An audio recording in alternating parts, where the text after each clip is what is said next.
What we're going to be talking about is a topic.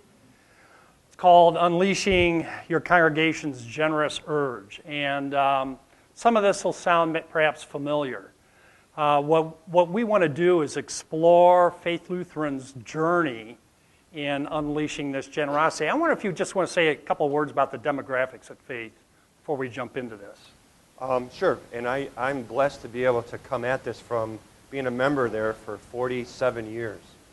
So I've seen change happen, and I know what it used to be like. I know what it is now, and it's been fun to watch how once this idea and concept of a generous God who generously loves us flows into how we generously love and treat one another, how it just changed our culture. It's crazy.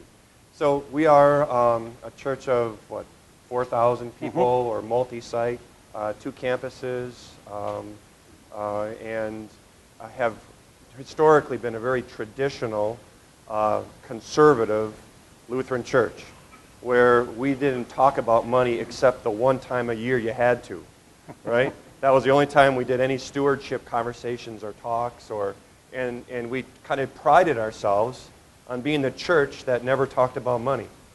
That was kind of a badge of honor that we wore, that you didn't have to worry about coming to faith and getting the money talk, right? And we would even warn people ahead of time. 3 Sundays from now we're going to talk about money. So if you got to make plans to go somewhere, it would be a good weekend to get away, It was just who we were. It just wasn't, our concept was you don't talk about money because that's God's job and that's a personal thing. So this change then that we're going to talk about, it revolutionized us as a congregation and our ministry and our thinking. 2 things I want you to be thinking about as we go through this, because we're going to go fast. All right? This is about culture, and this is about a movement. It's not about program, and what works here at Faith, likely, in terms of how we did it, would not work where you are. But the ideas of culture and movement have inspired us to move into a kind of a test and learn mode around this. How do you innovate around this in a congregation that has a lot of tradition? And we're not going to be talking so much about the how, but the what. And we'd be glad, and we're going to be around, we'd be glad to talk to you more about how we got involved in this. So our presentation plan and flow is, I'm going to talk about 5 dimensions, to describe to you 5 dimensions of congregational culture that we at Faith did this test and learn in, did innovation in. And then Dan is going to come back and talk about the key learning that we had through as we did some innovation, and then also about how we applied that learning to Faith Lutheran Church. I should say just one word about the how. We were blessed to be part of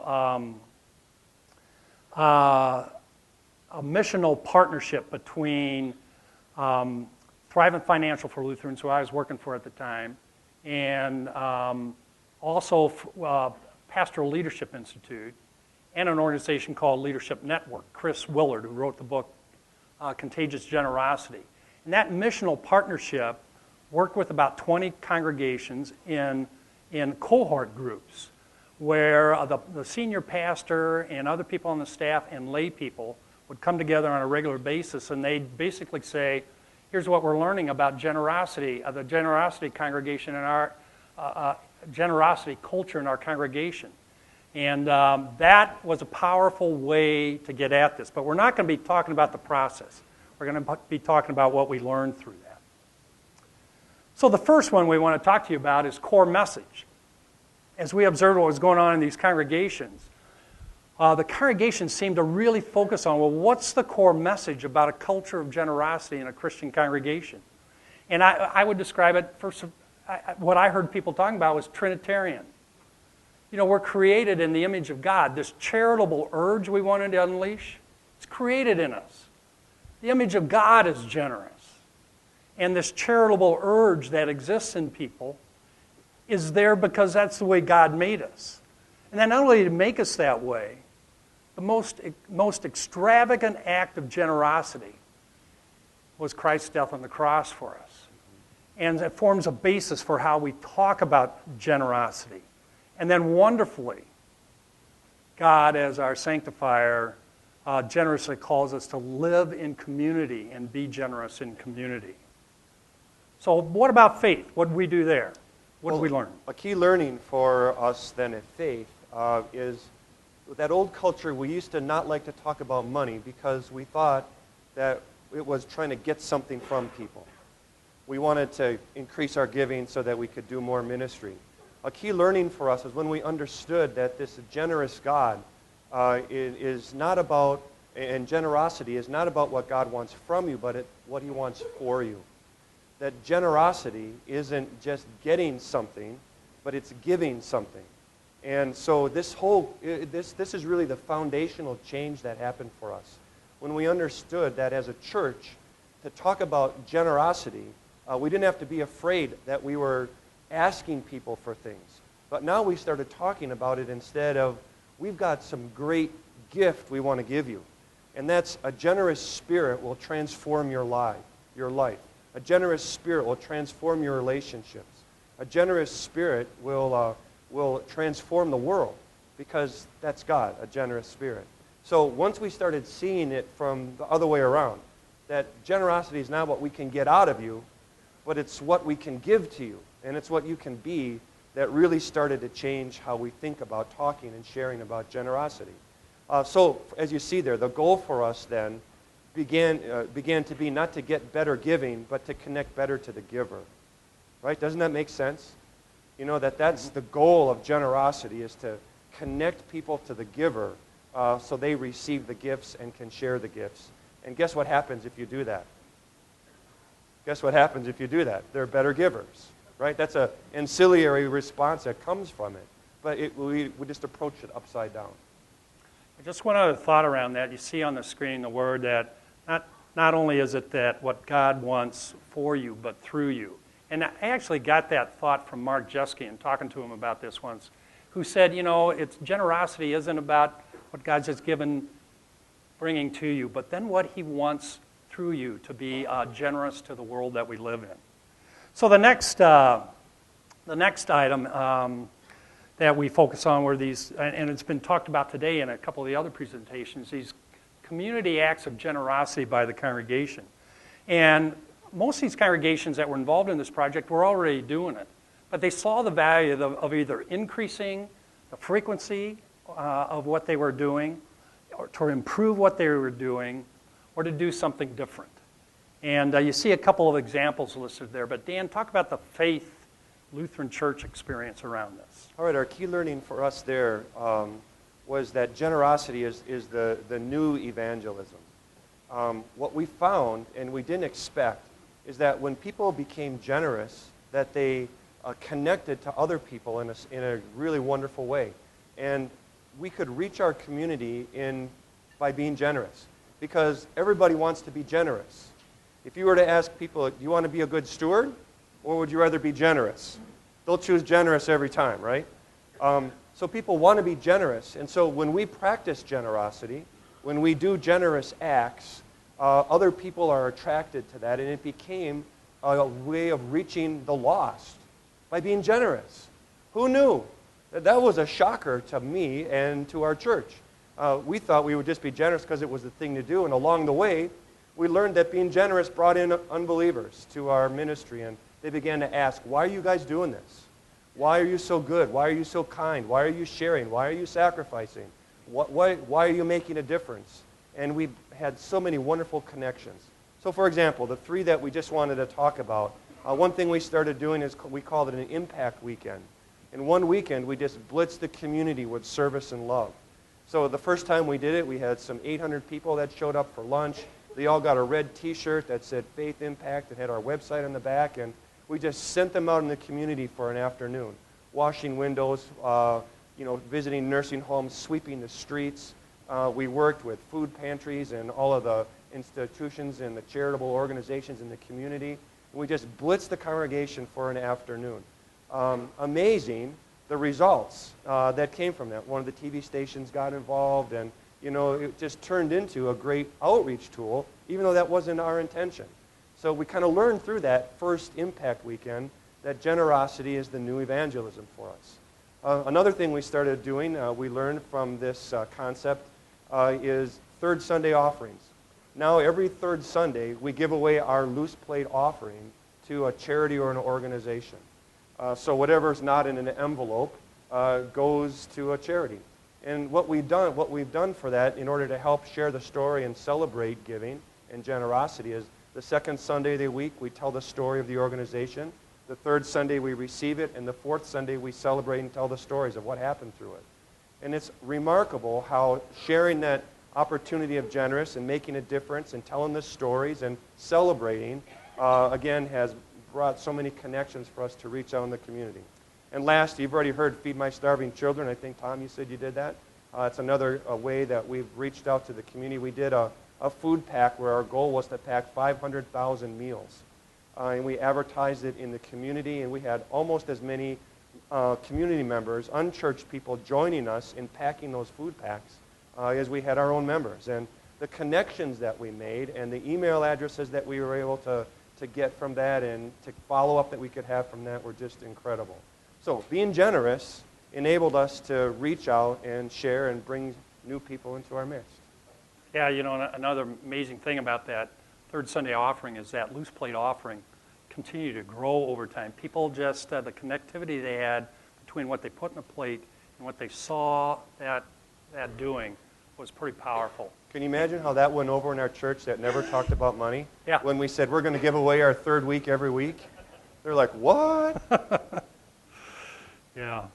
Well, the third dimension of congregational culture that we worked with was the financial giving methodology. And Brendan Moore talked a little bit about this, that technology has really allowed us as people of God to use those tools to make it both convenient, instantaneous for people who want to give that way, and top of mind. So the use of new technology and emerging giving patterns, how giving is changing, influenced us to try and test some new things and innovate in this. Yeah, we did the whole electronic stuff. That was just all new to us. We hadn't done any of that before. Putting up kiosks in our commons area where folks can come and do online giving or register for programs or give to a charity that we're supporting on that third week. We have a FaithLink app. You can give online now. You can text to give, barcodes, Pulse Portal, any way that you can imagine that you can give. That's a way you can do it now at our place. And we're only at now about 10-15% of our budget that comes in through electronic giving. But we just started this not long ago, and our goal is to continue that up. One side advantage that came from that, since I work in the finance of our church, we always have this lull in the summer we used to have, you know, when people go away in Wisconsin all summer, like, and then they come back in September and you go, hello, I haven't seen you for 3 months, right? Electronic giving smoothed that out for us because people would just give on a regular basis, and it just helped us really smooth out our giving on a monthly basis too. You know, the key learning that kind of drove us into that, and Brenda touched on that too, is there's so much more competition for people's charitable urge. And with so many more opportunities and so many different ways that they can scratch that urge, right? That they can respond to it. So for us to find ways to compete in a positive way for the attention of people around supporting the ministries at Faith Lutheran Church was pretty important to do, and will continue to be. Definitely. The fourth area that we want to talk about of congregational culture is a really critical one, and some of the other speakers have talked about this as well, is around communications. And, you know, some simple things come to mind, like how do you talk about generosity in terms of your mission and vision, and probably values too. The increased frequency of money, what we call biblical talk, and generosity videos and stories being told and shared in the congregation. And then figuring out a way to have targeted and varied communications was really important too. So talk a little bit about, again, Faith's experience there. This was a biggie for us. What we used to do that one time a year when we would do our stewardship drive, we would send one letter out to all the people that would encourage them to make a pledge for the upcoming year. It didn't matter if you've never given your whole entire life or if you were a committed tither. You got the same letter. It was the same message. And what we learned through our journey is to talk about segmented giving, segmented communication to different levels of giving. So you see, their messages are better received when they reflect the individual's place in their giving journey. And so you're going to have a chance to talk in your tables when we're finished. You'll see on your table is that giving ladder. That just, again, changed the way we communicate. We have a different message to someone who's never given before. We have a different message for someone who is an extravagant giver. We just share the message differently because they have different needs, right? I mean, it totally makes sense. I don't know why we didn't see it a long time ago, but once we started doing it, we saw just a big change in our giving culture. So we started really talking about how we communicate to different people at different levels on their journey of giving. We also realized that people invest in their church like they invest in their portfolio, right? We began to understand that people will invest in a church that has a good ROI for them, a return of investment, meaning if they see that church is making a difference, if they see that church is meeting their needs and the needs of their community, people will invest in that. And so we have to make sure that when we're communicating with them, we're sharing our stories so that they feel there's something worthy and worthwhile of investing in. So that's all part of our new communication strategy. Our mission statement is even includes the word generous in it now. Our goal is to be transformed by Christ to lead generous and purposeful lives. So that's just who we are, and that's what we're about, as we communicate now. Total change from the way it used to be. Yeah, the giving ladder tool was, if you want to flip to it, if you look at this and you look at the bottom of the ladder and you just think about the difference in what people are thinking when they're a first-time giver, at the bottom there, not that there's anything wrong with that, but they haven't given anything to the church, and for some reason, God moves them and unleashes their charitable urge to give to the ministry of the church. That message to that first-time giver needs to be radically different than somebody who's a regular giver and gives out of a strong sense of a surplus in their lives. So this tool, and we can see in our congregation, has been very effective for, first of all, being thankful for where people are in their giving journey and recognizing that people are going to move one step at a time, or sometimes they'll take bigger steps. And we as a congregation can acknowledge that and thank them and the Lord for that. What does it say when you tell someone who's never given anything, you need to give 10%? They're just looking at you and go, no way, I can't do that. And so they shut down. They just don't because they can't in their mind, right? So instead of coming at them with that whole basket full of stuff, you just come at them at where they are at. You ask them to do something. You start and say, do something. And then you can take the next step and the next step and the next step. It just totally changed the way we communicate. Right. So the fifth dimension of congregational culture that we did some innovation around that we'd like to talk about is giver nurture, internal operations, and how we manage money. And, it's been a very traditional congregation having sealed pledges. There was this time in our congregation where nobody knew what anybody gives, and that's the way it should be because it's between you and God, right? And what we noticed going on in these congregations who launched on a very intentional journey of impacting positively the culture of generosity in their congregations was that they did a better job of tracking giving patterns. And Dan will talk about that from faith perspective and why that's important. Giver segmentation strategies, like we've talked about. Significant changes to the stewardship drives. That is what we used to call them. And also changes to the worship service offering time. Seems like a little simple thing, but it's a powerful moment in when God's people are together, and Dan will talk a little bit about that. And then the other thing I want to say is the primary metric is not about how much money is being received. but drawing the congregation's attention that the primary metric around how we measure success around giving is there's more Jesus followers. And if we're not growing and not using those resources to get that kind of ROI, then we're doing the wrong thing. So again, faith's experience with this. For me, my key learning in all of this, working through this generosity cohort with the other 9 congregations, personally as a pastor, my biggest learning was that giving is a pastoral issue. All right? That giving is a pastoral issue. A shepherd needs to look at how his sheep are doing.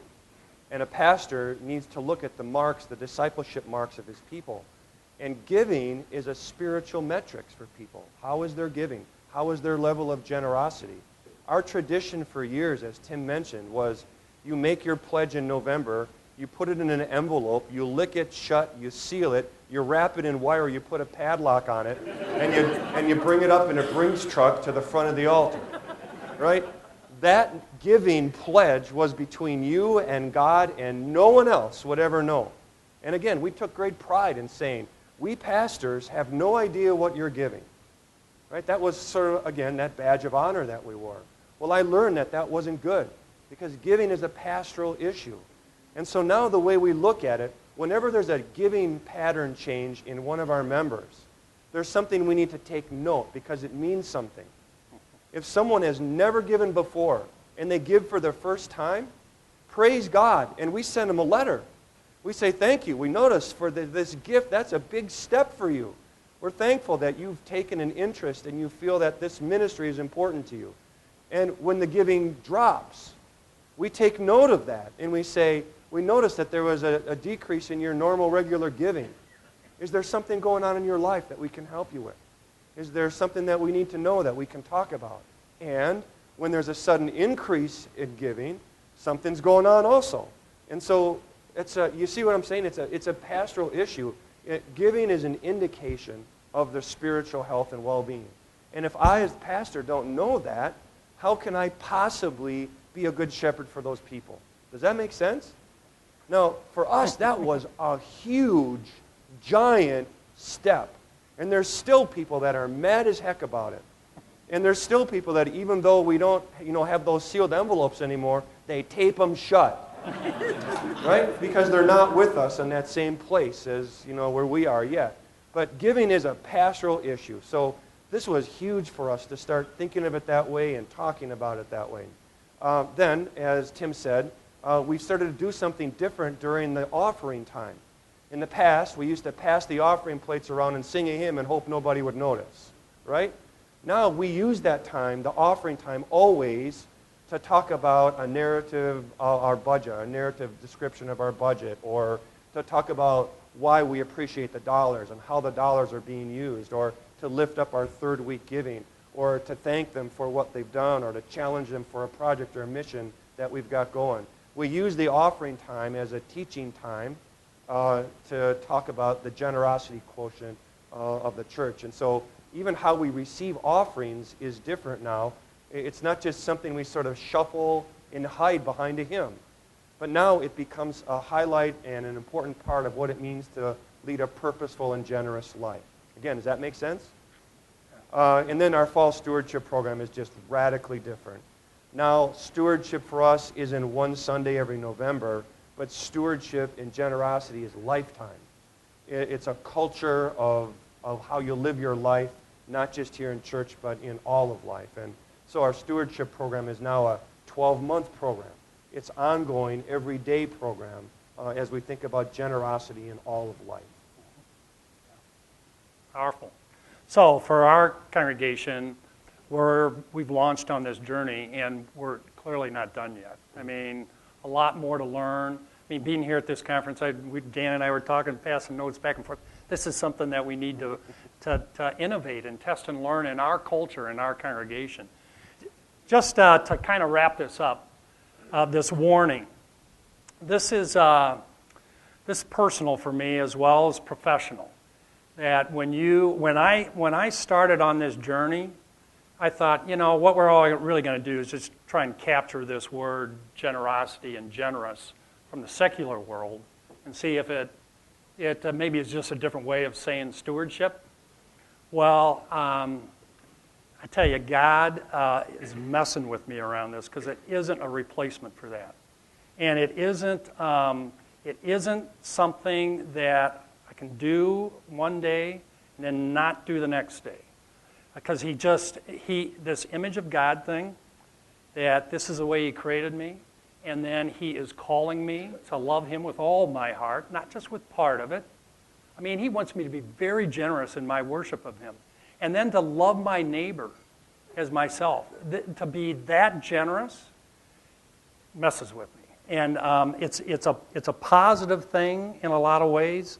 But since I'm retired, I don't lay awake at night worrying about work and that kind of thing. But I'll wake up at night thinking about missed opportunities in my life to be generous. I'll wake up at night thinking about the next kind of cultural thing at our congregation we do to grow that culture of generosity, because I know what it's doing for me and what God can do for others through a strong culture of generosity in our congregation. Here's how it's messing with me. For 70 years of our history, we never had anyone ever stand up and say what they gave. We never had any testimonies about people's personal generosity. Because you know what that is? That's bragging, right? And so it was just unheard of that anyone would ever step up and say, here's how God's working in my life. Here's how I want to respond in thanksgiving to what God's done for me. Here's what God's done with that gift that I've given to multiply it in the kingdom of God. But that testimony, that story was never told. Until we started doing this generosity, we said we need to start telling stories. And one of our associate pastors said, and you need to be the first one to stand up and do it. And I'm like, really? I grew up in this congregation, right? And for all the years of my life, I was told that's not what you're supposed to do. And here's where I'm telling you it's messed with me. I said no. Because I'm still not able to do that because of all of those years of being told it was wrong. And so, but I know my head is in turmoil about it. And I'm just praying that God's going to get my heart there also so that I'll be able to step up and do that, because I know I should and I want to, and I'm just struggling with it. It's messing with me. You see what I'm saying? It's messing with years and years of different thinking, and to come to this new way of thinking is a different thing. So this associate pastor stood up and did it, and I'm glad he was first because he just got pelted.